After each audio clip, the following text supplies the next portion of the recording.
62% of British people view Brexit as more of a failure, according to YouGov, and 9% consider it more of a success.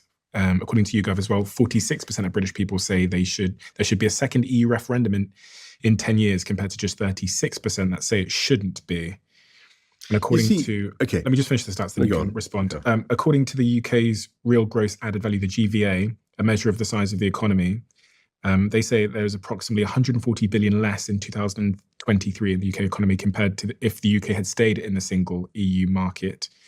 According to the same thing, they say that 300 billion has been wiped off the value of the UK's economy by 2035. And my last stat here is a report from the Centre of European Reform in 2023 estimates that UK GDP was 5.5% smaller by mid-2023 compared to a scenario where the UK had remained in the EU. This equates to an economic loss of about 40 billion annually. And just as a business owner myself, I was looking at some stats around what business owners think, and about 33% of small businesses reported that Brexit has made it harder for them to trade with the EU due to increased paperwork and things like this. And the London School of Economics said that Brexit added 6% to food prices between 2020 and 2023.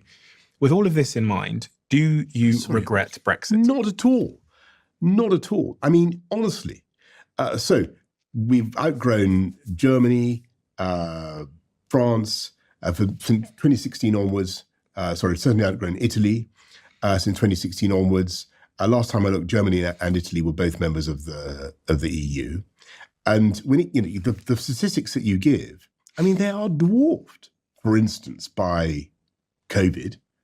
Even if you accept that, which I don't necessarily, that Brexit has caused problems, it's also caused massive opportunities because we were able to come out of the lockdown earlier than any other country. Remember, we came out of lockdown in July 2021. We ended all restrictions, and that meant that we had the fastest economic rebound of any G7 country, and that would not have happened, in my view, without the assistance of Brexit freedoms. Do you know the OECD? Do you know what that body is? Yes. They say the UK is the only major rich economy that remains smaller, poorer than prior to the pandemic, and Brexit may be a factor in that. And the government's independent watchdog, which I know you know, the Office for Budget Responsibility, thinks the UK will ultimately be 4% worse off than it would have been had it not voted for Brexit. In business, everything is a trade-off. Everything is a trade-off. So you must be able to identify the trade-off that the UK has made for all of the upsides that you claim Brexit has delivered. So I think it's intellectually honest of anyone to be able to identify both sides of the argument here. So what is the trade-off? What has Brexit cost us? What's it cost us? What's it cost us? Yeah. Look, I think that it's certainly true that the way that some of it is being managed by some of our European friends is unnecessarily bureaucratic at the moment. I think that will get better. I accept that criticism. I don't think it's the end of the world, but I do think ultimately the advantage of being free to do your own thing, free to run your own country, to control. You didn't tell me a trade-off. No, I have. I think the impact for us in the UK. Bureaucracy. Yeah. For me as an average citizen, what's the trade-off? What's the downside? Yeah. Well, I think it's certainly true that some businesses are finding it harder to. There is paperwork that I don't think there needs to be, and we need to fix that. But I think that we have technological solutions to that. I don't think that we need to be part of a European empire of law. Could get an ever denser and more detailed empire of law, controlling our freedom and stopping us. Is there an economic trade-off? I don't think. I think that ultimately we will be richer as a result. But in the near term, we're going to be poorer.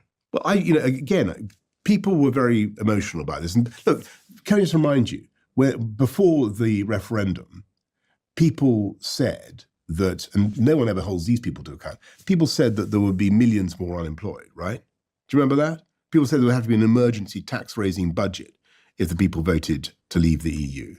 Actually, when I ceased to be Prime Minister, unemployment was at a 50-year low, and we had 620,000 more people in paid employment than before the pandemic began. My point was about the economic near term. I'm just saying that people make all sorts of prognostications about Brexit. But the stats that I read, do you believe them, that there's an economic struggle in the near term? People said that we would have a million people on the dole queue because of Brexit. Okay, fine. But do you believe that there's in the near term? But they're now saying it's confirmation bias, right?